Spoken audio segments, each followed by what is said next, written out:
Hey, Print Hustlers, this is the Printavo Print Hustlers podcast. Welcome back. We've got our co-host, Stephen Farrig, out of Campus Inc. Hello. Although he's in Chicago today. And Jarrod Hennis, Rockford Art Deli, Pirate Ninja, Hennis, Printing. All the things. Thanks for having me. Yeah. So Jarrod drove up actually from Rockford, Illinois. This is our first live podcast, Bruce. Which I hope are many, many more. Well, not live. This is our first in-person podcast. Right. Jarrod, could you describe the scene? I feel that I'm in a little garage. A garage shop? I believe the scene is set. I feel like I'm in a garage, like a little startup shop. Tell us about the wires that Bruce has going everywhere. It's very creative. I believe this one has quite a bit of tension on it that's holding the mic in place. Would you say it sets the mood? I'm pretty in the mood right now. Like, I wouldn't say like I'm fully on for the mood, but I'm feeling it. Okay. Getting there. Yeah. Bruce has purchased more microphones in the last 3 weeks than most podcasts. Well, I like to say we're iterating very quickly. Kind of like your software. Yes. We're iterating very, very quickly. Is your new engineer hired to set up this room? The audio engineer is on back order, along with everything else, along with all the extra larges and 2XLs. Yeah. Thank you, Bella Canvas. Thank you. How's the shop been? Really good, actually. Shop's been good. I mean, we have our retail vibe, so we were closed for, shelter in place. June and July was horrible because we weren't open and everybody else was open. But we're kind of back to our normal flow. Foot traffic's good. I mean, that's, I would say 80% of our traffic, retail wise, is just a walk-in, and print shop wise, like custom shop's been on pace with last year. I would say, though, minus the no shirts in stock. That's always nice. So for listeners that don't know Jarrod from Rockford Art Deli, Jarrod, give us your, if we met, because we don't have trade shows now, right? What's a trade show? No. Yeah, what is a trade show? I was talking to Bruce the other day. I'm like, when you go to a trade show and it's like, what's your trade show resume? And it's like, hey, man, nice to meet you. Like, how many autos you run? Okay, yeah, Rocker M&R. Yeah, okay, yeah, embroidery. Yeah, DTG. All right, great to meet you. See you around. You going to the after party? No, I'm going to MHM's. So give us your trade show pitch.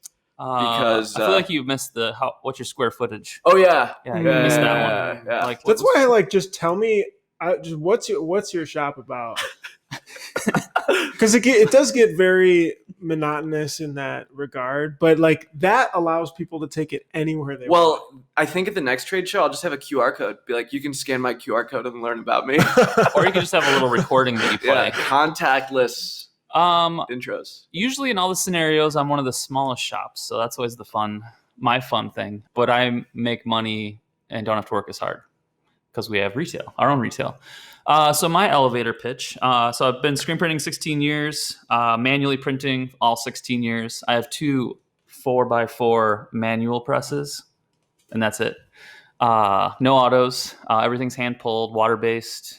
Little like 1% of plastisol. But yeah, we are a retail custom printing shop.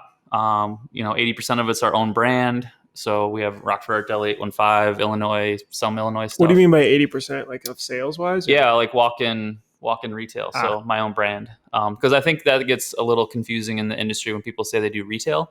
That's usually like B2B retail. Our retail is direct consumer retail. So walk-in traffic, which is, I think, easier. You print a t-shirt and you sell over $25, one color print. It's easy. But yeah, so we've been same building 16 years, downtown Rockford, Illinois, screw capital of the nation. Used to be the nut and bolt screw. Yeah, nut and bolt, not like porn. Okay. Like Ron Jeremy or anything. He's not from. He's different not from part Rockford. of Illinois. Yeah. Gotcha. So screw capital of the nation used to be Rockford. So it was huge manufacturing, Rust Belt kind of city. Is it still like that, or no. Changed? Changed drastically. I mean, everything got shipped overseas. There's a few manufacturers still there, and then sock monkeys were actually created in Rockford. The red heel socks. Interesting. They figured out they could turn that into a sock monkey. Nelson Knitting. Yeah, so that was from Rockford too. What's the population of Rockford? 140-ish thousand. And how many followers of Rockford Art Deli do you have on Instagram? I think we're a little over 14,000. Wow. 14% of Rockford. Yeah. 13 follows Rockford Art Deli. But yeah, if you ever get a chance and you're driving through Illinois and you get to stop at Rockford Art Deli, Jarrod's done just an incredible job with the space. It is cool. It is really, really cool. And you can actually like see the guys printing in there. You can buy your shirts, your merch, pins. Jarrod, tell us about Free Print Day. That's something that you've been pretty famous for and people have tried to do and failed. Yeah. So, post-COVID, when I could have free print days and have multiple people in my shop. So 8-ish years ago, I came up with the idea of Free Print Day. We came up with a fun design. It was actually coming up was our anniversary. Actually, end of September is our 8-year anniversary. We designed a Halloween shirt. That was our first one. So bring in a blank T-shirt. We had a cool design, and we print it for free. Pennies and marketing, pretty much. So we or kind ink. of it's blast. That's one of our Plastisol days. So my staff loves that. But yeah, we just came up with a fun design. It was semi Rockford Art Deli themed, sometimes just rad in it. Pretty basic, one color, one design, and people bring their blank T-shirt in and we print it for free. The first one, I think we did 30, and I was stoked. I was like, oh, this is so cool. People got to see us do things, really fun. And then fast forward to last December when we did the Baby Yoda Christmas theme, and we did over 3,000. Wow. Manually printed, 8 hours. So Plastisol ink and your forearms. Yes. That's when I come out of retirement. I print on Free Print Days, and that's about it. So there must have been lines then. Yeah, we had a 2-hour wait for 8 hours. So you had 2% of Rockford outside your shop. Yep. Wait, what year was that? 2019. But I mean, what December? That was the 5th time you've done it, or what? No, that was the 7th time. Wow. Yeah. That's insane. That's awesome. So like community is obviously huge for you. Mm-hmm. It's been an interesting spring in your community. Spring. Tell us about how you reacted when it all went down. Do you remember the day?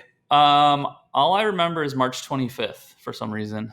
Everyone has a day in March. Mine was like the 13th or 14th. It was March. I don't know. March same. Like really, got crazy. Like I think as print shops, we all fell into that world of like, oh shit, what are we doing? Everything's closing. What do I do with my staff? I've never I have a small shop. I have 6 full-time people. I was like, I have to tell them to go on unemployment. Like that feels weird. It's just this, I don't know, just unsettling feeling of what do I do? So we were like, oh, we sell online. So that's cool. So we came up with some random stuff. I think we did a mystery box. We're just like, oh, we have tons of 1-over shirts. Let's just print random stuff on them and do mystery boxes. Just to kind of generate things. We did a couple shirts. I think the first one we did was the Ratter Together. It's like kind of a community shirt because I saw a lot of print shops doing community stuff. And I was like, oh, that's a good idea. And then Sloan from Tiny Little Monster. Mm-hmm. Hi, Sloan. Hi, Sloan. She turned the Inksoft Printavo merch store fundraiser site all, into a different way and branded it Here for Good. So really it was the same concept. All these shops were like, let's do fundraiser sites. She branded it Here for Good. I think it blew up. I think there was every state had a Here for Good campaign. She reached out to me actually because I'm not a big fan of like ripping people off. So she reached out to me and she was just in my shop, I think a couple months before, and was stoked on our scenario, just like the retail vibe of it, the community. You come in, you can, we're part of the community. So she reached out and she's like, you should do this. I'm doing it. It's crazy. I was just like, I don't know. It's your thing. Like, I was like, are you sure? So she, we went back and forth a little bit and I was like, oh, let's do it. I was like, we have a good base. And base. Yeah, a good 14%. A good base. And we launched it. And, I reached out to a couple of my friends. We didn't do a fundraising site. We did it all in Shopify. So it was a lot of work, creating an item for each person. I didn't think. Was each store a business, or because I saw some people do one product per business and then just one store? We just did. It was just on our website. It was on our rockfordartdeli.com. And then I made a new product for for each business. Got it. Okay. How many products did you have on there? when this was over. When did this go wrong, Jarrod? It went wrong, I think, really quick. Which was a bad problem. But I mean, everything was happening so fast. It wasn't, It was happening so fast. So we had everything in. Like, we were in place for small. Everybody orders. was shooting from the hip. Yeah, for sure. And that's my life motto is shooting from the hip. I have a video of Steven shooting a shotgun from the hip. Oh, how'd that work out? Pistol grip or actual stock? It was pretty good actually. We went skeet shooting for my pseudo bachelor party. And we went skeet shooting. It was pretty fun. It was a lot of fun. He was shooting from the hip for real. I just wanted to everything was missed. Everything was missed. I kicked your ass at it.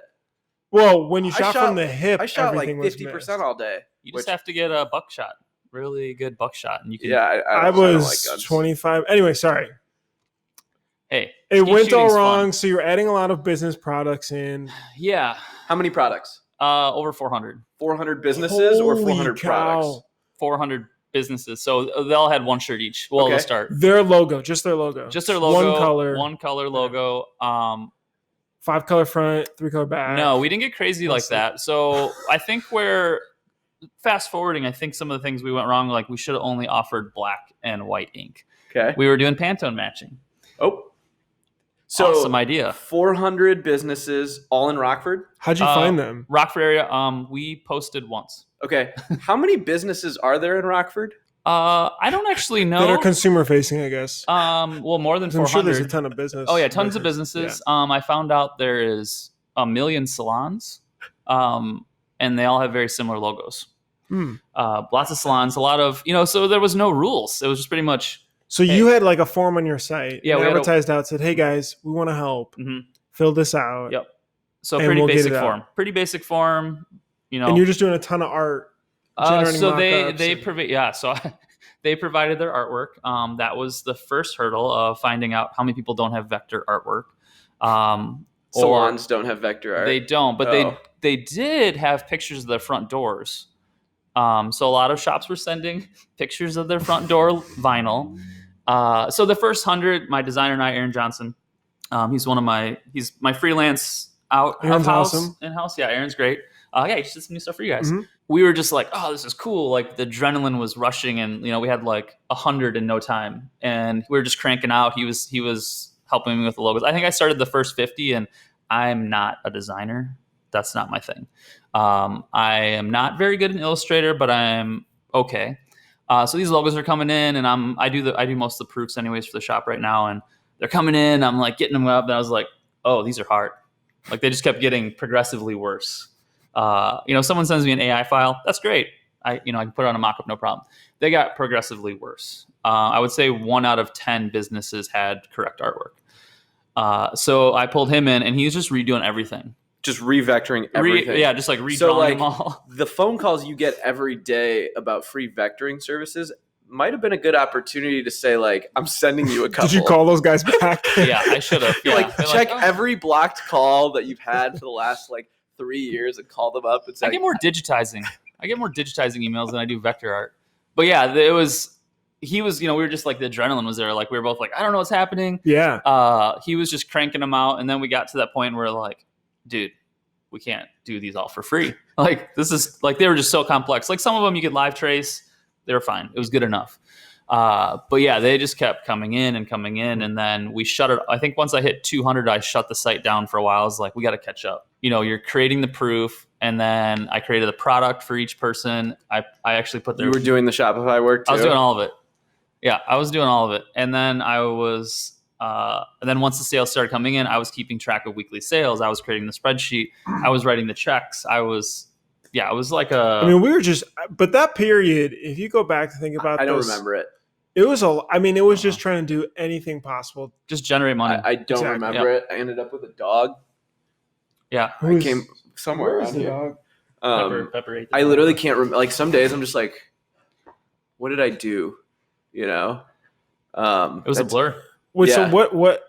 So you generated. You've got 400 or you paused. Then you started again. We paused at 200. So we paused at 200, and then not to name names, there was some local companies that decided that they want to do Here for Good also. Okay. Other print shops. So we did Here for Good RKFD. There was a Here for Good Rockford.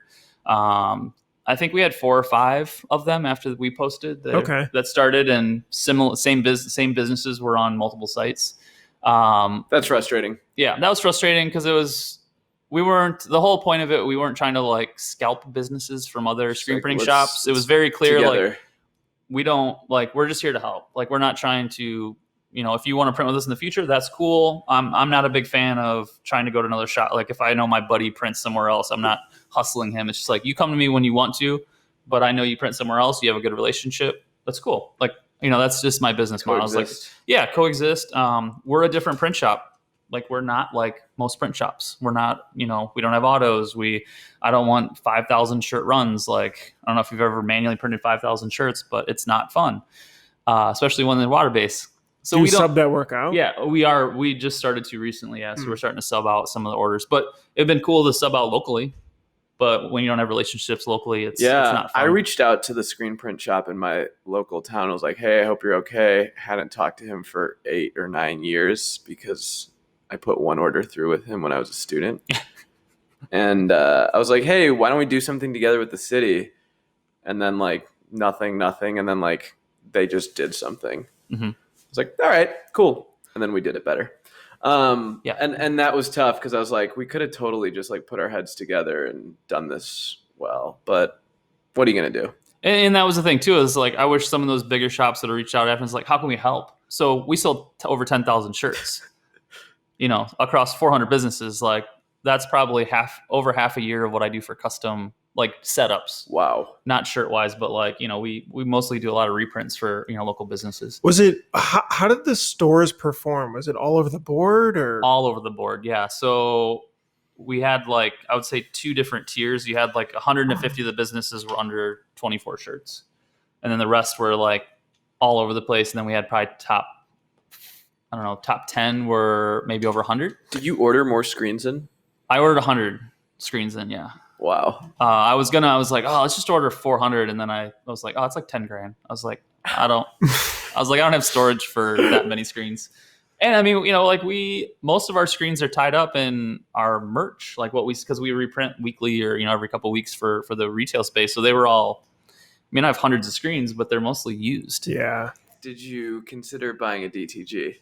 Yes. Talked to that. And then I was talking to a bunch of screen printing shops, about different processes, and and it made sense, but I was like, well, this is one, it was so unorganized. Like, so unorganized. Everything was so unorganized. If I would do the campaign right now, it would be so smooth. Really? Because you've made every mistake. I've made every mistake. I've had every angry customer telling me how to run my business. Okay, before we get to the tips part, we didn't finish the story. Oh yeah, sorry, it's a long. So you bought however many screens. I bought 100 screens and 15 DTGs. No, I wish. Pantone matching now system. Now your print on demand business. So we offered whatever color. It was black, white, or custom Pantone. And I was like, oh, this is fine. Like, actually, Jarrod bought a digital squeegee for his manual press. Yeah.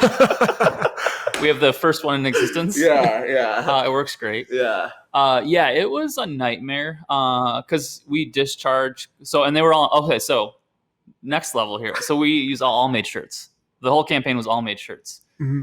So then that ran into a thing of there was no stock because everyone switched to making masks. So I sold 10,000 shirts and then no like stock. No screens. No screen, like screens. We had, they were all over the place. Shirts were a little all over the place. So we were months. Some of them were month wait. So our 2.5 month campaign took like 5 months at the end of the day. And in fulfillment too. We didn't even get to that piece, which is a lot of time. Talk about customer service. Customer service. So I did. Where's my shirt? Yeah, where's my shirt? So customer service. Where's my shirt.com? I should have started that. So one, it was just confusing because I didn't know how to manage this. Like I had 8,000 orders in Shopify. And for us 2.5 months, it never dropped below 4,000 orders to fulfill. Wow. We were fulfilling 100 to 200 a day, and we were getting 100 to 200 orders a day. What tool do you use for shipping? ShipStation. Hey, Bruce. I know. Hey, there is a Printavo Zapier integration, but you're right. We do need to natively integrate. Yeah. It's on the roadmap. So, so really like everything was automated. So Shopify to ShipStation to, so everything was automated. I mean, ShipStation's still confusing. It's not like it's super confusing. I mean, pick lists, like there's... Dude, I think what's incredible about this is the demand that you generated is unbelievable, though. Like, sure, it's a lot going on in the back end, and we joke around about that, but the demand there is incredible. It was amazing, yeah. So, like, I think Jute Mode, John at Jute Mode, I think he sold the most out of the Here for Good campaign. I think he was at 13,000-ish, somewhere in there. And him and I, like, we talked weekly because we're very similar models, retail wise. I think my retail is a little more prominent because that's my focus. He has a bigger print shop, but we complement each other really well, and that helped. Like that was the cool thing with Here for Good is how many print shops I talked to across the U.S. because they saw the success in what we were doing, and they were reaching out asking, "Hey, how do I do this?" So it was super cool. I was talking to people all over the place and just like for feedback. And one of the my biggest thing was we already had the base. Right. Like everyone's trying to do what we did, but I was like, this is what I do every day. Like you are a community print shop. I am the community print shop in Rockford. Like we are. So that was the thing is like the whole COVID, the whole shelter in place was built for us in a way. Like we were good. We were shooting from the hip, but this is what we do every single day. We sell T-shirts. We sell online. It's mostly just walk-in. So we had it all in place, but we were not used to shipping 200 packages a day. How did your postman feel? Well, my postman was excited because he got overtime. Nice. So he would scan them all. Fun USPS. And he would come back twice a day. He would come back in the morning, and then he'd come back at like 3 p.m. But then he got yelled at, and because he was not supposed to be getting overtime, I guess. So then Jarrod was trying to single-handedly fund who was the fulfilling? Post office. I mean, it was just you printing and fulfilling too? Oh, I didn't do it. No, I didn't print. I didn't fulfill. Oh, okay. My team, pretty much we were down for like 1 week. But Emily, like my main retail girl, hey Emily, she does all of her social media. She was the champion of the fulfillment. So she knew what was going on. I had no clue. I was upstairs just trying to keep everything organized. Sure. And not cry. And there was a lot of crying. Crying's okay. Crying's okay. Cry every day. As long as it's not in baseball. We have that t-shirt, rockfordartdeli.com. So she was the champion. So she really worked every single day. Like she came in, she packed, because with shelter in place, we still could, there was no one in the store. So she was coming in, packing orders, and putting them out in the hallway for the post guy. It was nonstop. So she was the champion of this, of all the fulfilling. Secret sauce. The secret sauce. We learned a lot. We have 4 bins of overprinted business shirts. We double shipped a lot of things. There was just a lot of things, like sometimes Shopify and ShipStation didn't talk correctly. So some things didn't look like they were shipped. But I think that was more manual user error just because we were going so fast. As much as you want to say and is comfortable with, but what was the financial end? How much did you end up donate? Did you end up profiting?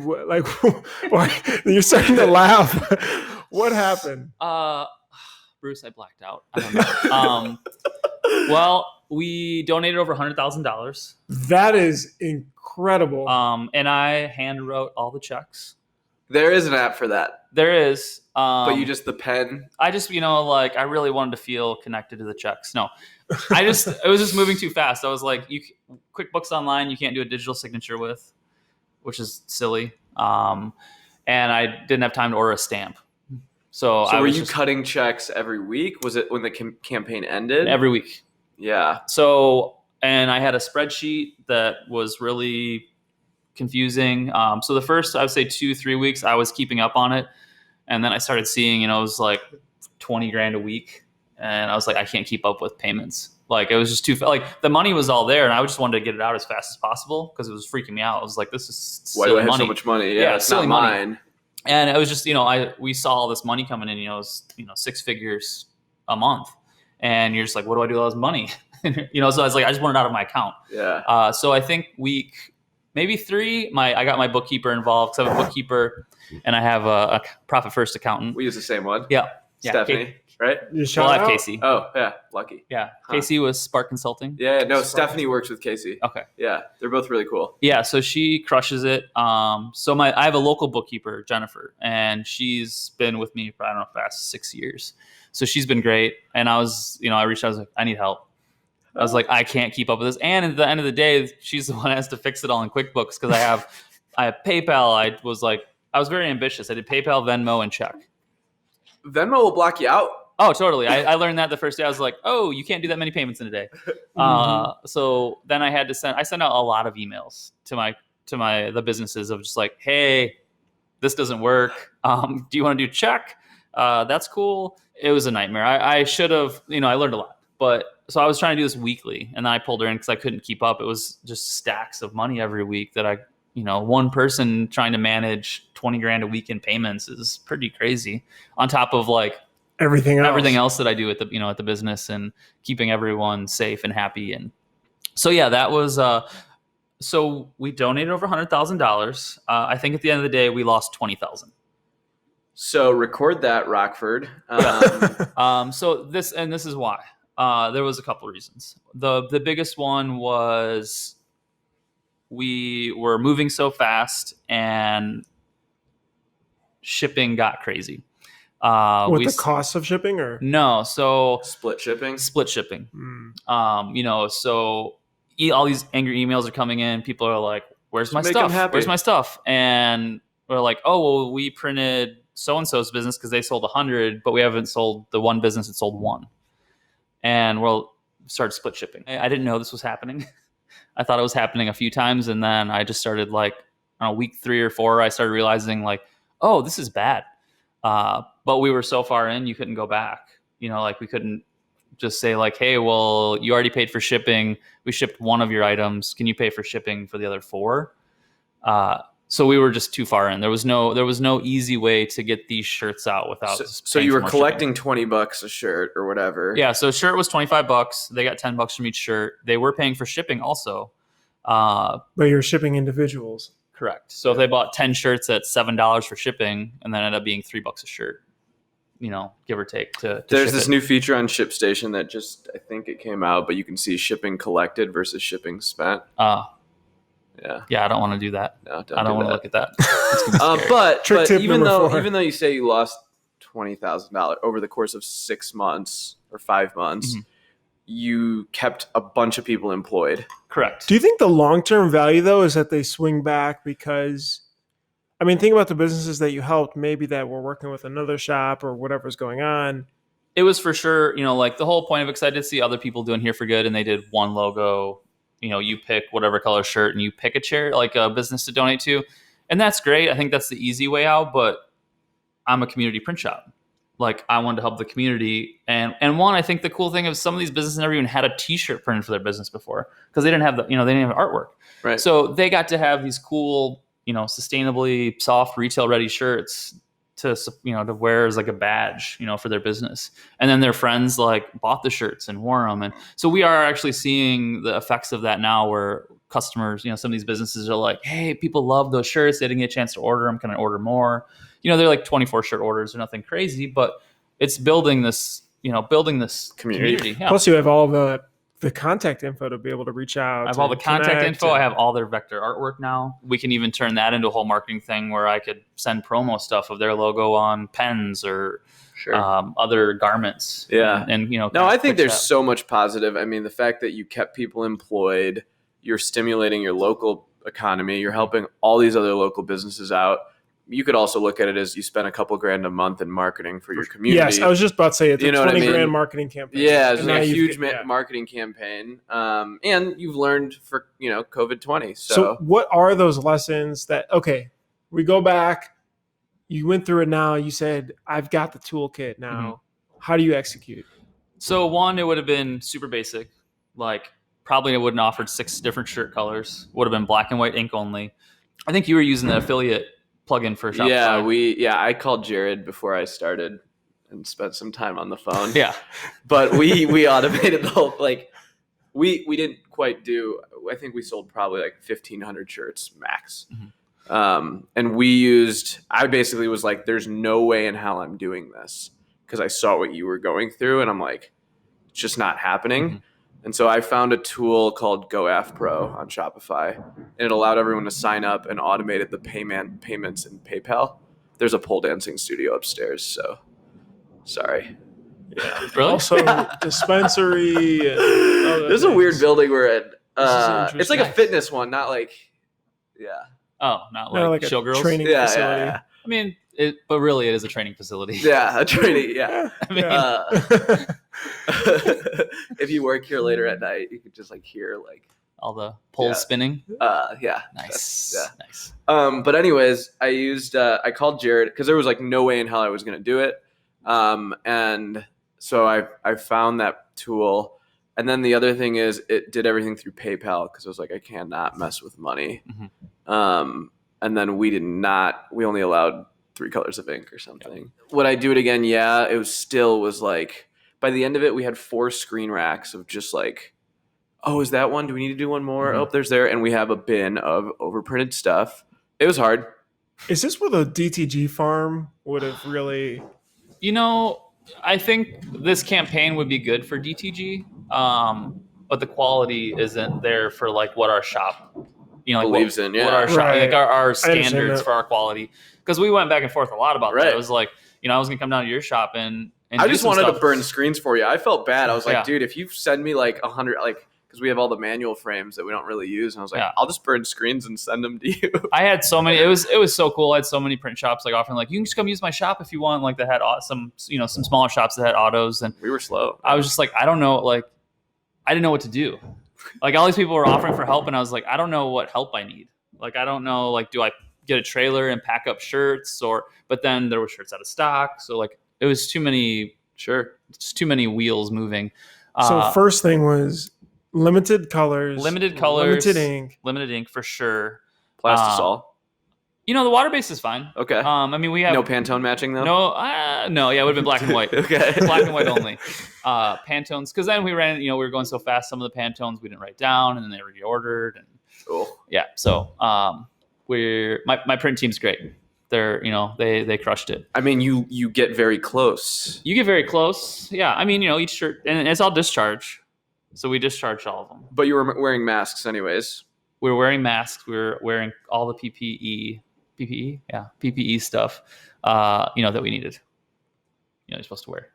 All right. So fast forward, protests, riots, Rockford. You have a big storefront. Yes. How did that feel? Because this is your community. You're helping them out, and you understand your community's frustrated. Correct.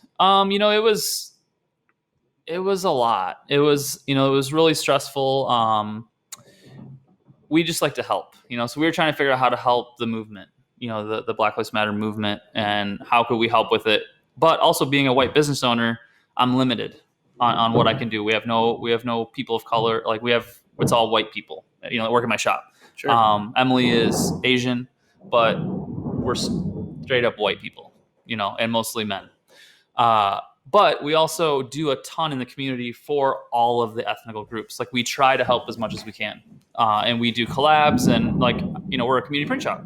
Just, I didn't know what to do. We were just like, okay, it's going to happen. Like, we're watching all these other videos of Chicago and LA, and I'm just like, this is going to happen in downtown Rockford. Like, all these windows are going to get smashed, and my brand new garage door. Yeah. I just put a $10,000 glass garage door in the front of my shop. Like, all these things. And I called right when the peak of it. I called my insurance agent, and I was like, "Am I covered for all this?" He's like, "You're covered 100%." I was like, "Oh, okay."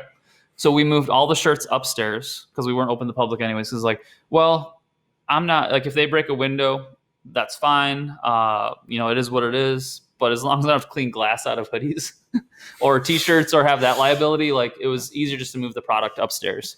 So we moved all the product upstairs. Equipment and stuff stayed downstairs. I mean, they're manual presses. It's, if they flip a manual press, I'll just. That's pretty impressive. Yeah.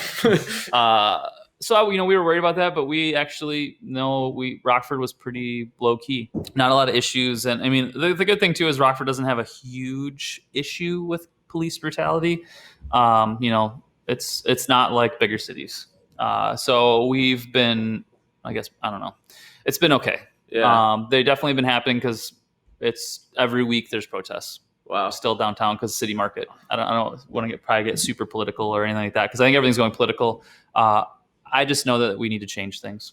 Totally. And we were bummed out, but we were bummed out of like, how can we help more with our voice? Because we did get a little negativity back on that. It's like, you guys should be posting more about it. You should be donating more. You have a huge voice in Rockford. Everyone was telling me what I was supposed to be doing, but like, I just need to send out here for good checks. I know. I was, and then you're thinking about it, it's like, wait a minute, I just donated $100,000 across 400 businesses of all different colors of skin, race, religion. There was no rules. Like, anyone could apply. Like, I didn't like weed people out by, their background. It was just like anybody, everybody. And it was super fun because there was so many businesses. I had no idea of what businesses were in Rockford.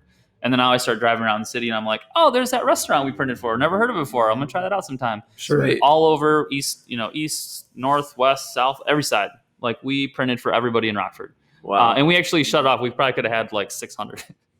Do you think it's something you're going to bring back every year to allow small businesses to? It's interesting. We've thought about different ways. I think going forward, we would partner up with businesses that we know will collaborate well. Because a lot of people don't have marketing. We made the mock-up and they don't have any social media, or they have 5 followers. You're just like, oh.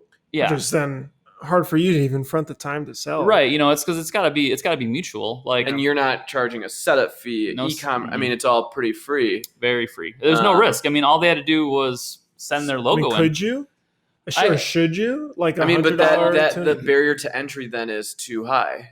And then does that help eliminate? But like, if a business is struggling, why would they pay to be like, oh, I'm gonna maybe spend $100? I understand in that time, but I guess for annually going forward in the future, I think I would probably curate it myself, and I would reach out because we do that a lot with certain businesses. Like, now everyone reaches out to us because we have this Here for Good campaign. Like, people keep remembering us for that, and like. We're actually doing one for the 100th anniversary of the African American Women Baseball League. Because Rockford Peaches is from Rockford. The International Women's Baseball Center Museum is moving to Rockford. So we just actually did a collab with them. And, it's same thing, $25, $10 is going back to there. But it's going to go well, or well enough where you're not going to be printing one shirt. Correct. Right. And I think and those are some of the things I realize is like, okay, like, we won't start printing until we hit 24 sales or something like that, or have like some barrier of entry. Right. But I don't know. I think charging then starts segregating, like we say like, well, you can't afford to be in our campaign because you have to pay $100. Right. Because what if you were like a barbershop or something, or just like an independent contractor that couldn't work during that month? I see the point. I guess what I worry about is that, the 20 grand is the 20 grand, right? Let's say this is 1 year in the future, right? And this is totally irrelated, but a barbershop's not doing well. They need a fundraiser and they need help. But it's still a significant amount of time that isn't even being added as far as the dollar perspective. Like, your time, Emily's time, everybody else's time too, plus the cost. And so you're starting in the red. Nothing, no commitment on their side, but you want to be able to help and you can help. So I don't know. I guess I just. Well, with Printavo merch, you can make merch stores in seconds now. So podcast is now brought to. Segueing back to there. So those are some of the things that I think would have helped is actually creating a store. But I did get a lot of extra sales because they were on my website. They were on Rock. They were hosted on your site. So they would buy 10 different businesses and they'd get an 815 shirt and a Peaches shirt. Okay. So it was, I could have done better at that of like suggestively selling on the website.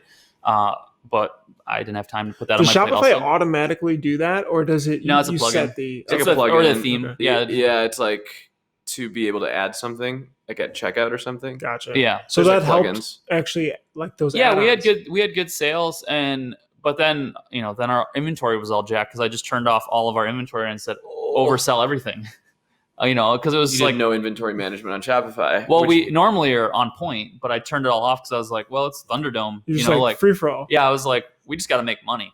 Like, I know we'll deliver and we'll do everything, but it was survival mode. So we were like, dude, the best. I think some of the best things come out of those high pressure moments like that. because even though sure it was like super chaotic, you have such a game plan for next time and following. I mean, learn so much just in customer and that service. would have never pushed you into that extreme point. But I mean, you know, like I think it was Justin. Someone was like, COVID has made you get the same fire that you had when you first started. For sure. Yes. Yep. And like that, truthfully, because like I hopped on a plane, flew to LA, and flew home to pick up masks. I thought you were going to say to pick up your dog, but no, that was just a quick drive. Right, like the intense things, like you know, Justin, Oklahoma. Like, the things that we should be doing. They stayed up all night printing like 30,000 masks for someone that was due, and they like rigged their own machine up. Like we all just like went into like stealth mode. Yeah. I think a lot of teams did too. Well, it's almost like our team rallied behind. Yeah, I mean the features that like you guys were pushing at that time. Why aren't those? Well, it was like stores. I mean, you burn people out super quick, long term like that. But yeah, I mean the stores, the fundraisers, just to get it out as quickly as possible. They were busting, but we all had to reinvent our businesses. Yeah, you know, literally. It was like we pretty much like started a new business. Right. You're right. And still, that I still, in my eyes, I still have that mindset. I'm like, we have to stay fresh. We have to stay like consistent. We have to be in, you know, like we've never done Facebook ads, and we were spending $100 a day, $200 a day. It was working. Wow. Oh yeah, we had an 80% return, and that's all John from Jute. John from Jute Mode is a Facebook ads. He was so. This is for the people that have not gotten Facebook ads to work. It works. It works. You got to figure it out. Yeah, it's audience, definitely an He algorithm. is so good at it. So he was managing my stuff. He's so awesome. I owe him like a lot. Yeah. Like he would just like, hey man, I adjust this for John, you. If you're listening, there's a chair here right next for us, like right here, or a Get 'em. spot. I think even of that, we like all just started talking a ton. Yep. And that was pretty cool. Wait, And I mean, to circle back with that, there was the limited colors, the yeah. limited Oh, yeah. products. Because we'll go off on a rant, and I like it, but then I'm like, wait, I want to hear the rest of the tips here. Limited colors, limited garments would have really Facebook. dialed it in. Facebook, I think we inventory, setting up or at like least for the retail side. You know, I think that was okay. All that stuff was pretty okay. We just ran into a couple sizing issues. Don't split ship. Don't split ship for sure. Would you print even if it was a small order just to avoid split shipping? Probably. Okay. But I think we should have done it better where we limited how many businesses, and we shouldn't have started printing until. How do you limit them? Well, because then at that tricky. point you were like, we're just going to start printing while more orders are coming in. So that's what would have done like a month long. So we started printing right away because I was like, well, we're not super busy. Let's just try to keep up with it. But no one was managing it. Like I was upstairs doing this, and I'm just like, just do whatever, like make it happen. Yeah. So then once I got my head above water, I went downstairs and was like, you know, where are we at? And no one had a clue. We had no idea how many shirts we printed, how many we shipped, how many we had to print, and we were still selling. So we were running it like we run Rockford Art Deli. So we have our inventory in the store, we sell a T-shirt, and we just reprint every week. You know, and it's all through Printavo. We make our work order and we print every week, and it works great. But it's harder when you have 400 businesses. Right. So we were pretty much the first few weeks where whoever is the top 10 sales, we were printing those. So you could always get pegged to the bottom of the list. Yeah. So even that, so it was just like, you know, people that sold one or two were always at the bottom. Yeah. But it got out of hand, and that's why we had so many overprints and then split shipping. So I would have waited till the campaign was done. I didn't realize it was going to be 2.5 months. If it would have been a month, did you just keep it going because it kept rolling? We were just like, don't stop. Well, we kept it going too because everyone was like, well, it was really like these businesses need money. They're getting more money than they are from the government right now by just us running this for them. I think most shops, like I know John did, he didn't start printing till the end, which was great. And then he actually, which was a genius idea, and I thought, well, we already were too late in. Every single business he created as a customer in Printavo, and he made a work order for each business. So then he could track it in the future.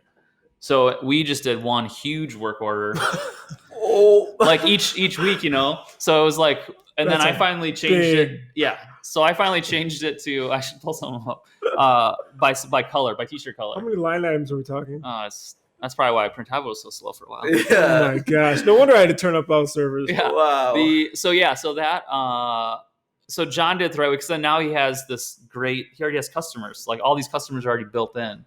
with their work order, with their proof, with the color, like all the info. Yeah. So that was a really good idea. And it would have been, I think, easier to check off each work order instead of like a 10-page work order of all the space black shirts. Has your e-commerce gone up since? It's slowed back down that we're open to the public. Okay. But those like August, August is one of our bigger months because 815 day area code. That's actually usually our biggest day in sales, like single day walk-in traffic. You could have a virtual assistant if you haven't already. Copy those customers in. We're on the.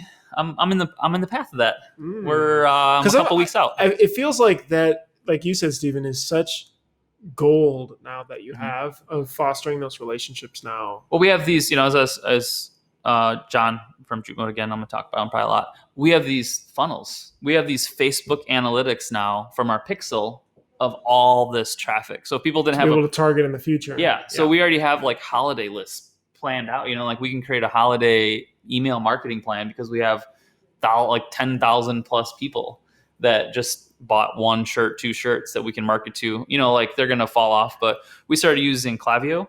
Yeah, we use that too. And it's awesome. How do you spell that? Klaviyo. Klaviyo. We use it too. And it's really powerful. What is this for? It's email marketing. Yeah, email marketing. So we don't use MailChimp anymore. Yeah. It's all through there. It's actually, I think, more affordable. Depends on your list. We pay like $500 or $600 a month for it. Really? Yeah. Yeah, because I'm like one. So it just grows by list size. Yeah, list size. Yeah, because I think I think we pay $150 a month. Adam, if you're listening to this, can you please check our Klaviyo subscription? Yeah, he's in the room right behind us. Yeah. But it's been great. So yeah, you can target it. So I had like a Here for Good. So I did all the businesses through that because then I could see if they opened it. Because it shows you if they opened it. Tons and tons of analytics. And it's like almost like Shopify native. Yep. It integrates with Shopify really well. So it pulls sales numbers, orders, so you can look up. It's almost like a CRM a little bit because it's creating a customer like profile, kind of like Intercom. Yeah, we use Intercom for. It's been great. So so that was good. What was the other things? So yeah, work orders would have been great. We did sign up for Front app during the process, and that was a huge game. Do you like Front? It's so good. This podcast sponsored by Klaviyo and Front app. Yeah. You can send us money to info@printavo.com. We added a friend, one of my friends, Sarah. I added her on an account, and she was our like customer service person because we were getting 100 emails a day. Speaking of which, Front app, FRONT app.com. It just allows for transparent inboxes so everybody can see what everybody else is emailing and sending back, and you can assign people, you could talk about emails. Anyway, it's growing in popularity, definitely. It's sort of like a new age help desk. Slack, Gmail. Yeah. Slack and Gmail. It's been great. It's a shared inbox because shared inbox is so shared common. inbox, yeah, but you can we have our web chat on there. We have Facebook Messenger chat on there. And they have good analytics. I think they have some nice. Yeah. Oh, you have Facebook chat on there too. Yeah. So then everyone mess with the apps. It's great. Yeah. I mean, you pay. It's not cheap. You pay for all the extra Front is stuff. expensive, but it's great. It's been per user? Or? Per user, yeah. And then per function almost. Like you want the good stuff. But you think about it and you're like, okay, we probably spend $300 or $400 on Front. The speed at which we work in our emails is like, I couldn't live without it right now. Well, and the one big thing too is like, me, like all my friends email me like, hey, I need a quote.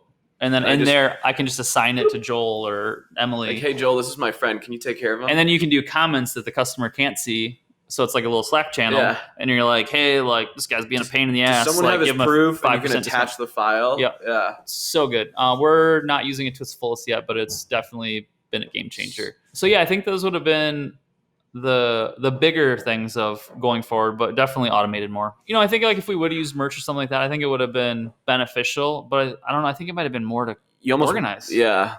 So you did 2 things that I don't think we had, especially at that time. One is the add-ons, and the other one is the ShipStation integration, which was, I think, important too. Huge. And Shopify is an unbelievably robust e-commerce platform, but I think Printavo merch also only came out in October. So it was like Printavo way 7 years ago type. And so now it's like way more robust and it's got added and stuff. And so it's going to grow way quicker. But yeah, I'm glad that the team really rallied to get the fundraiser part behind it. We literally actually yesterday just crossed $10 million in sales. For fundraisers? Through it. Wow. In fundraisers or just sales? Just total sales through the stores. So people just generated extra income through it, which is pretty cool. But yeah, I mean, it spiked like crazy during that time. I'm pumped. We have so much more to go with how much we need to add and functionality and the customization and integrations. But I think the flow of helping you manage your store and then managing the fulfillment of it is the right path. But like, if you think about it, the typical shop out in their own community, they don't need to be a web expert to like quickly build a merch store. Right. You know, and I think you guys already had the platform. It was something that you were already using, and, you know, you were able to quickly put it in there. But the cool part is 5 years ago, like, shops couldn't sell merch online as easy. You know, you would have to make Shopify was in its very early stages. Store Envy, Big Cartel, whatever. Yeah. And now it's just like any print shop in the country can quickly sell merch online, which I think is awesome because it helps our industry. Because like, we would get, I mean, if we didn't have that to our disposal, the Teesprings and the Printfuls and, you know, the custom inks, they would knock us out, I feel like. For sure. Were we talking about merch, or were we talking about Printavo merch? See that pivot there, Bruce? I know. Ooh. I was confused. Yeah. Use my referral code. No, but cool. So post, you know, how are things going now as far as, are you allowing people in the shop? Is it as busy?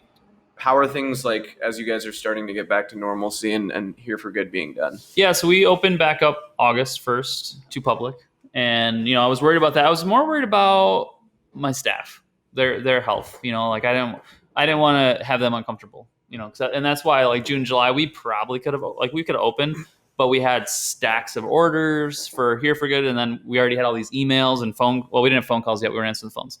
We had all these emails, you know, so I was like, well, I don't want all that extra stress. And then people walking in being like, where's my order? Sure. Because we just didn't have the staff for it. You know, like you almost had to just have two people there just to answer emails, you know, and I didn't want to add that stress onto them. And just like there was too many unknowns. I didn't know what was going on still. Like, well, no one does even now. Are we getting PPP money back? No? Yes? Yeah, I know. Do I have to pay back these loans? Wouldn't count on it. So yeah, I don't know. And so we opened August and it's still been a little transitional, changing hours around, but I got real ambitious and I was open 52 hours a week when we first started. I was like, I'll do 6 days a week. Well, you know, like we're already here, you know, Monday through Friday. So we'll add Saturday on and try to get back to the normal flow of it. But yeah, it was actually good. May starts our outdoor season because we do City Market. That's a few blocks away. It's I guess like a hybrid farmer's market where we sell t-shirts. And that's kind of how we got started, was down there, but it's like 3 blocks from my shop. And I just had this garage door now. I was like, well, I'm not going to be in that. And the rules were it just didn't sound like a good fit for us for that. So we opened up normal hours, required masks. We have hand sanitizer in the front. It says, you know, if you want to touch anything, or you know, use this when you come in. We've only had like 2 anti-maskers that were fine. I mean, it's not been too stressful. But yeah, it's just an easy thing. The video didn't end up on Twitter or something. Anti-maskers, and then eventually there's going to be the anti-vaxxers. We had some All Lives Matter peeps. We've been dealing with that a little bit. We just had a White Lives Matter person. She came in and asked why we didn't have White Lives Matter t-shirts because we're in a white neighborhood. I was confused. I actually laughed out loud because I thought it was a joke, but it wasn't. There are people like that in the world. Yeah, there are. You know, I was polite. I'm not trying to be on the news for anything. But yeah, I mean, and this thing is, I'm just polite. It's like, you can have your opinion. It's cool what you want. So yeah, we've been back to normal. August, we beat our last year's numbers by a little. We didn't hit the goal we wanted, and I pretty much zeroed out goals for the rest of the year. It was like, as long as we can just break even, it's just head above water, just survive. You know, like I don't want to have to let people go. Like we're actually adding people on just to keep up with things. So it's been good. I actually do have a virtual assistant, EVA, executive virtual assistant. Ooh, you know, what's the difference between executive and? I don't know. It's actually a friend of a friend referred me to. A friend referred me to Chelsea Brinkley. She's an integrator, but she also will headhunt for you. So she did interview the questionnaire on stuff that I need done. She puts together a job description. It's like a 4-week-ish turnaround. Then she just gets a referral fee. I think it depends on the complexity of it. But yeah, we did a questionnaire. I was like, this is all I need done. This is all the stuff. She normally would come in and like integrate your processes and then like get you an executive, like a VA.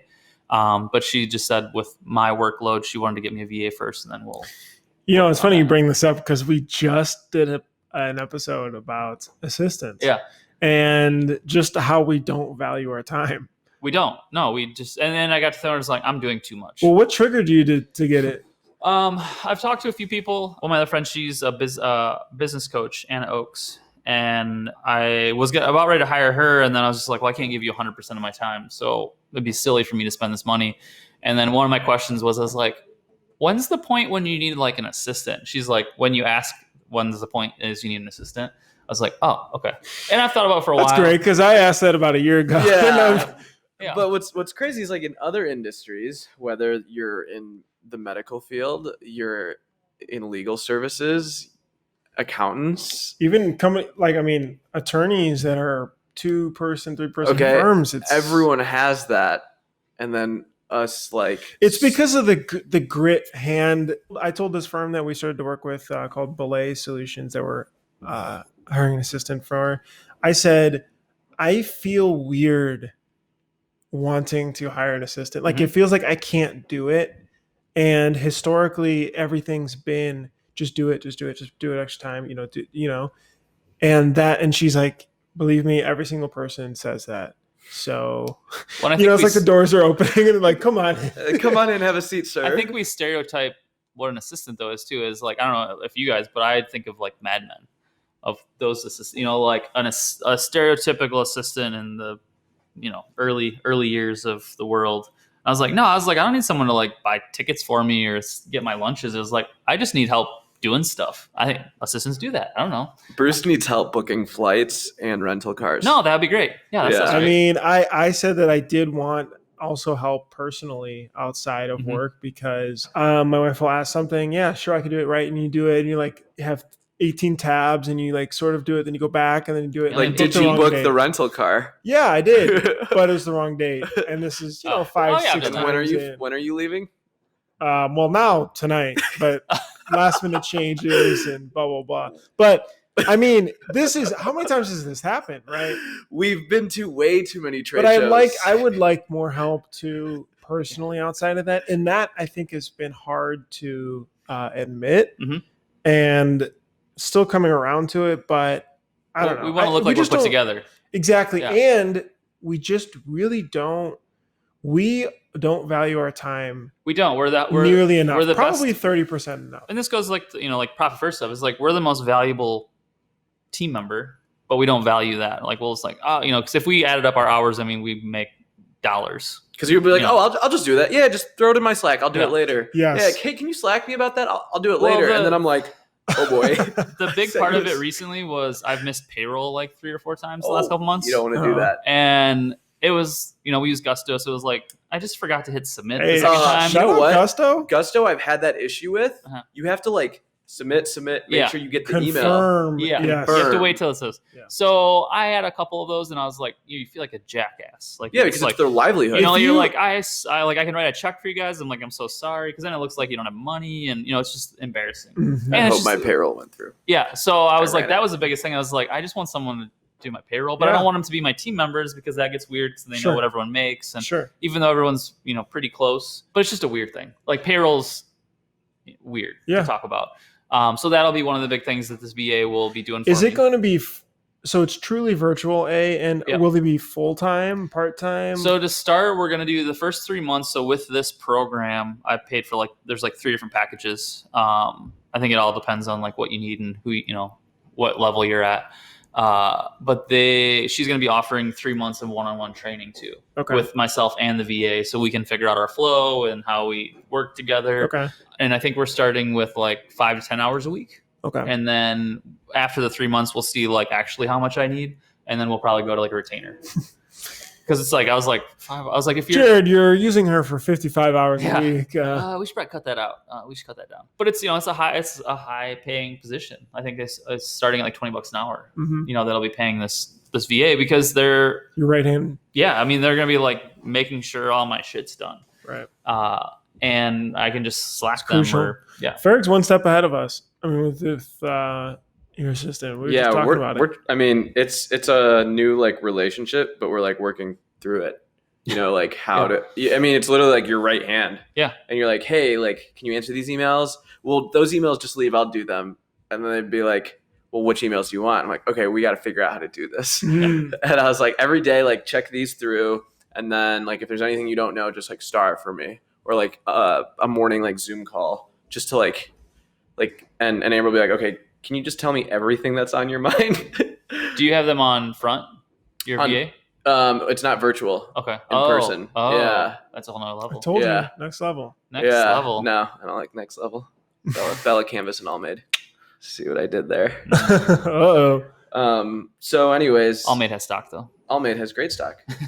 Now on Sanmar. Having an assistant is something that it's like hard to be able to just like relinquish control. Because like we don't have HR departments. We don't have payroll departments, complaints departments. I think the virtual, I'm gonna like better because it's already so many emotions involved with your staff, you know, in your shop. And I think I have a great team. I think we all mesh well. We all communicate well. There's no like shop drama. But I've had that in the past. And I think just like, you know, adding an extra person is always the scariest thing because like it could either make or break the whole relationship and it could get toxic. It could ruin everyone's vibes. So I think the virtual is a good idea to start. I would love to have an in-person one where I can just like sit down and chat. But your shop, you guys are all together, all like very close quarters. Very close quarters. Yeah. Our square feet is 8,000 square feet. But it's 2 floors. So it's, you know, really like everyone's in a 2,000 square foot area, you know, retail and production. So it's tight. We're realizing that we have a lot of stock right now. So buy shirts. I have started buying shirts from other print shops. I have a lot. No, I've actually started like going online and buying them. Oh, okay. Because like one, I want to see the experience. Yep. Like what email did I get? What about this? Some I haven't gotten and it's been 3 months. That's okay. It is. It's a really good process to figure out. I have some gifts for you guys in my bag. Oh, thanks, Jarrod. But no, and that's the cool thing is like actually I have a table in my shop of shop shirts that I need to send out to other print shops because they sent me ones. And that's fun too. Is like, you know, we get to talk together and we get to send stuff. And I feel like I got to make a cool Printavo design to send out. I always thought that was like, all right, everybody's ordering wholesale and wearing their. Well, I've been noticing it's been a cooler thing lately, but you know, I look at it as we do this every day. Like it's, you know, we print rad shirts and Rockford Art Deli shirts and we sell them in our boutique. I always forget about like, oh, the print shops will probably wear these. Yeah. I wear my Rockford Art Deli shirt all the time. I got the Here for Good one I bought. I love that design. How was shipping? Shipping? Oh, you got the logo ones. So yeah. Shipping was good. Yeah. I do that. I subscribe. I have, I think like Justin sends me from Oklahoma. So like my closet right now is Printavo shirts and Oklahoma shirt. It is really good though, market research to see how everyone's, because I learned so much like Jute Mode has really good email marketing. And then I'm like, oh yeah, that's a good idea. We should do that. Sure. Secret shopping. It's sort of, yeah. Yeah, I mean, I subscribe to Not them. in a bad way. It's just, but like, it's good. It's good feedback though, because like we have, you know, a lot of like our mastermind groups. Like we have good relationships where we can like be like, hey man, I got that. Like you should try this or tweak it. Or I think we need to start as we're reinventing ourselves. Is like, you know, like my business model is different than your business model, and you know we can like play off each other's strengths and weaknesses too, because there's like big things I have no idea how to do, and then I can go in our group and ask a question. And I mean, just like Signpost. Did you get me on Signpost? Yeah. I finally got my referral check. Oh, from them? Yeah, sweet. I have 300 5-star Google reviews now. From Signpost. That's crazy. We mentioned a lot of great companies here. I didn't cover Gusto. If you're doing payroll any other way, definitely check out Gusto and Signpost, Klaviyo, Front. But like we all have shared these with each other. Yeah. And I remember like telling, I think it was you or Justin, I'm like, oh, I've automated it with Zapier. And he's like, yeah, Weasel, but I have 1,000 5-star reviews and you only have 40. Yeah. You should use Signpost. It's the best $2,500 you'll spend. So Justin, from Barrelmaker got me on Signpost. And I was like, I don't know. It's like $300 a month. I was like, that seems silly. But yeah, we got in a year, I don't know, by 1,000% reviews. Like it's just crazy now. And it also finds issues. It does. And you can then resolve them. And I did turn mine off though for a while because I was Why? Well, okay. It'll say like someone left you a bad. It first screens it before it sends them to Google. Yeah. Is that why you turned it off? Well, you the problem don't want to was provoke. I didn't have I had it set up for normal retail. So you buy a product, 5 days later you get a little survey. Like you get a, hey, how do we do? Well, these are all pre-orders. So everyone's like, okay. Why do you keep asking me? I don't know if the shirt's good or not. I haven't gotten it yet. And then, so I was like, let's do it out to a month. But then, the campaign went for 5 months. So people are just like getting angry and leaving. Like, this is the only time I ever get bad reviews was during the campaign. I have like 1-star, 2-star reviews that are online. But we have enough good ones that it didn't really hurt us. But yeah, so I turned off all of our automated everything. Because like you get like a thank you, like through Shopify, you get an automated email saying thank you the next day after you buy something from me. Which I'm going to next level that and actually do BombBombs. I'm going to send videos to everyone now. We use BombBomb on our sales end. Yeah, BombBomb's great. So after everyone... BombBomb.com. Yeah, so if you bought something on my website, the next day you'd get a video from me or one of my staff being like, Bruce, thank you so much for getting that shirt. Like, we really hope you like it. Like, here's Pepper. Like just something fun. It next levels your customer service. One, you say their name because we get so many compliments back that have this automated email that says, from Jarrod. Like Rockford Art Deli, there's like, thank you so much for sending me this email. I mean, yeah, people like start conversations with us. Yeah. And it's like, I don't see any of those. I mean, automation's good to an extent. I keep a separate inbox and a separate email. It's steve@campus.inc. And then I have Steven for my other ones. And so all of it comes out of Steve. So when customers reply to it, I can still hop on and like, hey. Same. Yeah, I'll respond too. Yeah. But the BombBomb is nice because we use it more on the sales end because you can record. It's sort of like a quick video. Mm-hmm. I do long ones. Oh, well, you could record, I guess, whatever. So here for good, a pro tip. All the businesses, I send them a BombBomb every week. Instead of writing out this big old email, I would send them a BombBomb every week of like, hey, this is where we're at. And they would see like my stress, my emotion, my excitement.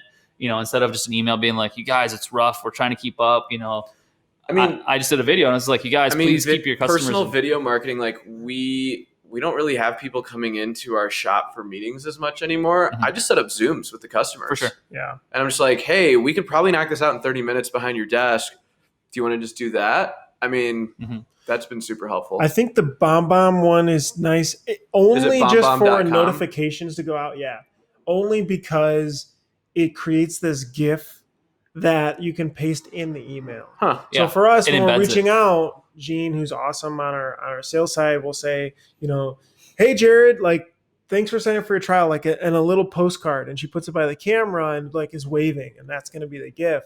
And then you can make the quick video when they click on it, like, hey, Jarrod, I mean, you could even take a picture of their shirt and be like, hey, your shirt's on press right now. For sure. There's a spelling error. And that's like, and you can do it from your phone, I believe, too. Yep. And that's the next level stuff, but it's like, it's a full-time person. Yeah. Showing that would be really cool. Like when they're, put it in a. That's always a scary thing. That's a scary thing. I don't like showing people their shirts while they're on press. Oh, I do. Why? Because what if they get messed up? Well, does that happen often? No. I'm always like, hey, come check it out on press. And they're like, and then you see their face drop and you're like, That is like the scariest thing when a customer walks into the shop and they're like, "Oh, can I check them out?" And you're like, "Yeah, sure. Let me untape this." Yeah, and then you're like, heart's just beating, like, "Please say it's good. Please say it's good. Please say it's good." No, this is a real feeling. Oh, it's crazy. We tape up all our boxes. Yeah, and then they just like tear it open, and I'm like, "Uh-oh." I'm like, I'm just gonna go upstairs. Yeah, like, it is. It's like your heart drops because, like, you do a good job because they take the pause when they hold it up. Yeah, and they're just like. Is it like the haircut when the barber asks you, so you like it? And you turn around, you have to say yes either way. Like, because it's so good. You ever said yeah. No? I have been lately. I've been saying no more. Really? Yeah. I have never. I've had one that I remember. Yeah, and I was like, now I do. Now I cut my own hair. Too many. So in sixth grade, I was ready for COVID because I was cutting my hair for years. No, but honestly, my hair is just buzzed, lined it up a little bit. Yes, one. Okay. Lined up a little bit. Chris helps me in the back, and then it's free. You should just mullet in the back. Mullet? Mullet. Just let it go. Oh, mullet. Mullet. Party in the back. Yeah, but see, this is black hair, so it's not gonna. You could have a good mullet, I think. My hair's just gonna be like an afro in the back. Fine. There are some old pictures of Bruce with an afro. There are. that the new a little marketing bit random campaign? around. You should have that as your bonbon gift. Hey guys, Bruce from Printavo here. Wait, where was I going with this? Was this the bomb videos? What were we We're even still talking talking about bombs. Bomb chica. I don't remember. Bombs. Anyway, They're great. Anyway, check out bombbomb.com. It's really helpful, I think, for outreach too. Mhm. So you can record it, and it opens up the open rates. It makes it look good. You could do it after. You can You're link talking to about it. customers looking at the shirts because they paused yeah. for that second. Yeah, that would be cool though. And then somehow we got into anyway. Yeah. But you can embed like a link to. So I would send the bomb out to all the former businesses with a link to the spreadsheet. So I would do it in the video, and I would spell out the key highlights in the email because some people don't know how to click things. Yeah, Bruce, you know, it'd be a cool feature on Printavo. Go on. On the invoice, it would be like start a Zoom call. Oh. And so then you could just have a camera on your press, and they would just like Skype into live. The printers would love that. It would be live printing to watch your job being printed. The printers would love that. But that's like a premium feature. Yeah, that's enterprise. $8.99 plan. $8.99 a month. No, but I think I've started to FaceTime with customers if I want to do a quick press check. I don't know. I don't think it's unusual now. I think texting is really big for press checks. Too. Yeah. I mean, it has to be so fast. That's our next thing is with even like Printavo proofs with Klaviyo with all texting. that is I need to get text. I mean, it's like 80% open rate. Did you not use texting on so Printavo? fast. No. Oh, Jarrod. All right, open up Jarrod's. Let me look. Twilio. I have it all set up. I could set it up while I'm on here. It's all set up. Everything's set up. I just don't have it. I don't have it set up. Oh, okay. Like I don't have it in process. But it's all set great. up. Actually, one thing that's in progress right now, it's coming out soon, is unlimited automations to set up. So that's going to give next really week, fluid when control. this pushes out, it will so already you be live. you took off the Justin's comment of just copy and paste the code to add more automations. Yeah, Can you it's just copy and paste the code. Yeah, that's how it works, right? No. That's like when somebody says, "What do you mean it's $8 a shirt?" It's like, don't you just put it in the printer and then it comes out and you're like, Bruce, how many lines of code are in Printavo? Hundreds of thousands, I'm sure. That's it. I mean, the thing about software Yeah. is that just like how people think that it's so easy just to print a shirt, we get sort of similar with software, right? Which I understand because there's a lot that goes on behind the scenes that you don't necessarily see, and it's not that exciting to watch. I mean, people are just typing on Just keyboards. like the Matrix, yeah. But it's exciting when it's like they're working on it, but it's not Lots as of little you colors. watching as a third person. Coding is not the most exciting sport Do to you watch. think you guys Yeah, would you wouldn't watch it. live coding? Like watch Ooh. the Printavo team code? watch the build or watch the man. hackathon. That would be cool, but I'm telling you, it's boring to watch. It's exciting as a person programming to build it. That part's exciting, and then when you're finished, it's really, really exciting. But as a third party, it's not the most exciting. It's like thing to watching watch. esports. Can you guys set up a Twitch? but Can you set up a people- Twitch you know what? for Good point. Peter? People Can you set are up a into Twitch for your computer screen? That's been on ESPN since there was no sports for a while. Yeah. It's all esports. Oh, that's not a bad idea. Anyway, We just want to see how fast they're like. we're they're going off coding. on a See their grammar. way see their rant fingernail. here. You ask us so many questions, Bruce. We want to just reciprocate. Oh. Isn't this sponsored by Printavo? This has been sponsored by Signpost, Gusto, Bomb. I mean, Bruce, since COVID, how many employees? You guys have been hiring We fast. have 21 team members now. Whoa. We have 3 more interviews next week. Fingers crossed. Just want that power calendar. Power scheduler, Yeah. that's in progress. That is going to be the largest. There's going to be a larger build than merch. Mhm. But the first phase is coming towards the beta. So Will it get be you on out it. before or after vaccine? Ooh. Ooh, depends on when the vaccine Is there a comes pool out. for that? Oh, now we're getting political. Hey-o. Well, election's coming up, so right? It's after Yeah. that. So when is the power schedule coming out? No, so I love to. I honestly believe Why don't you give out Probably dates early anymore, next year. Bruce? because last time I did dates. Here's the other thing with software. Let me explain. Let's wait. Last Software- time we did dates. Software. I've got my side of the wait, story. Wait. Let me explain how this process works because it gets very exciting. But then what software works is you get it to 80%, and that last 20%, just like a project, right? It takes almost as much as the rest of the 80% because you just don't So you print all the think shirts. about it, right? You got to put them in the box. It's hard You to put split ship. You gotta fold There's them. things. There's screens everywhere. Bag Pantone and tag. matching. Blah, What blah, if the blah. dryer heat wasn't on? I don't know. Discharge. Yeah. Oh, and there's a back. So then you start all over. It takes a while. And the program is so much larger now. As you notice, things that also don't go down, and like it's a lot more robust. There's a team, there's a structure, there's a repetitive process. Mm-hmm. I mean, there's 7 on the engineering team now that we're trying to bring up to close to 10. So all in-house too. I don't think there's another company out there that's bought all their software engineering in-house. Everybody's trying to outsource it, and do it for cheaper, but it's not. It's the quality thing. Mm-hmm. And you do that and you get a short-term gain, but your long-term loss, I truly believe, is going to be huge. So that's why, we made that huge investment on it. But anyway, you get to 80%. The last 20% is a lot. That's why I don't give dates anymore, because I've gotten in trouble from awesome shops like you guys and from my team, right? Of, hey, we're going to bust ass to try to make this, but yeah, young Bruce put out a date once and he printed flyers and handed them out. I love the pressure of working under that. But if it's unrealistic, you didn't hear about this? It's unrealistic. So we were at a trade show.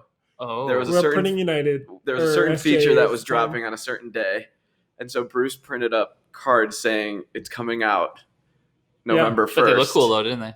The cards look great. Well, that date came around. Well, so I think at the time the team was very small. It was like 2 engineers, probably 2 or 3 engineers. Yeah, everyone's hitting refresh. And so no. So like, I grabbed a massive stack of them, probably like 400 or 500 of the cards. And I think we all knew like this wasn't happening.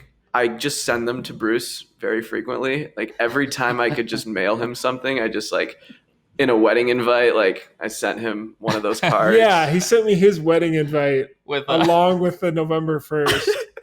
It was for Printavo merch. It was for when merch was going to come out. Oh, man. And so I have. We were at the 80% mark. You were at 80%, but the 20% was. And then and so we're just giving you shit because. I've learned, but you know what I admire? Some of these companies, they'll say like fall, like Apple is pretty big on doing this. iOS 14, there was no date, and then I was like, oh, we're live. So I think. Yeah, I think you do sort of that seasons. You give some flex, just because software. There's just so many things that come up, and like. There's so much that you realize that you may want, or integrations that you have that you put in there, or that you try to iterate on. It's like, what do you release as the first version, and then what do you iterate on later?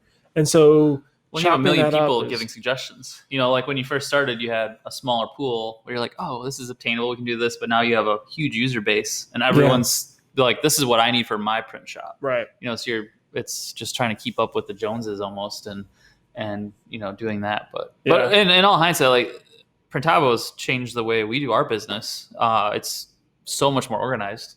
There are obviously endless features that I would want and do. And we'll bring Justin in for the feature day. Yeah, we'll get him for each day. Feature day. But what day is that? Yeah, feature. When's feature day? I'm gonna call in sick. It's pretty much all of our meetings. It's just the first 10 minutes or ripping on Printavo. I really appreciate. Look, here's the flip side: is that nobody cares about it, right? And nobody wants it to get better. So, and fortunately, I would say 90% of those we have in our plan. Mm-hmm. It's just not everything can be done at once, right? It's like there's limited amount of resources. You have to plan for it. You have to spec it out, and then you knock that one out. Then you go to the next, and so on. But it's been a game changer for us, just as our small print shop. Like, I don't know how I would keep up with everything that I'm doing now with still writing on paper. Like, can you imagine doing a Here for Good program? Very good. The carbon copies. Yeah. Oh, but yeah, just thinking of a project like that of 400 work orders, 10,000 shirts. But I think the other all on paper. The other part, and I was kind of joking about Bruce, is when I started working with Printavo, what was Printavo then to what it is now, and what were our businesses then to what they are now. We just need so much more because a lot of our businesses are growing at the same rate. You guys are keeping up with us. Exactly. It's the same as selling 100 shirts and printing. You guys are leading the path, and we're like, okay, how do we help you solve that next? So I think what's cool is all the shops are in Printavo, they're kind of all evolving together. And reaching a state of oh wow, okay, now this is what we really need, and that's why I think the next couple of years will be awesome because it's going to be insane. The stuff that we saw last week on some things, it's exciting. It's we don't know what's going to happen in a year. Things could be all digital. Who knows? We could all be virtual T-shirts. We could all be robots. We could be printing shirts in VR. Yeah. Ooh. Yeah. Well, we're all Sims Saves characters. your forearms, huh? Yeah. Oh, man. I wonder what you have to pay somewhere now. We're in a Sims emulator to print shirts. But it'd be cool. Yeah. Jarrod, thanks for joining us today. This is our first and awesomest podcast. We've actually had some really great ones, but this is our first live one. Live. Is this your first live with a dog? With dogs. With dogs. But live in person. I'm really excited to be able to do more. And this is fun. This is Pepper's first podcast. Hi, Pepper. And first time in Chicago. Oh. Yeah. Pepper's a little puppy laying on the ground here. Yeah. Guys, thanks for being able to join us today. This is the Print Hustlers Printavo podcast. There's been so many web apps that are helpful that's been mentioned. We'll link everything we can down below in the description so you guys can be able to follow along and help grow your shop. We're excited. We'll see you guys in the next episode.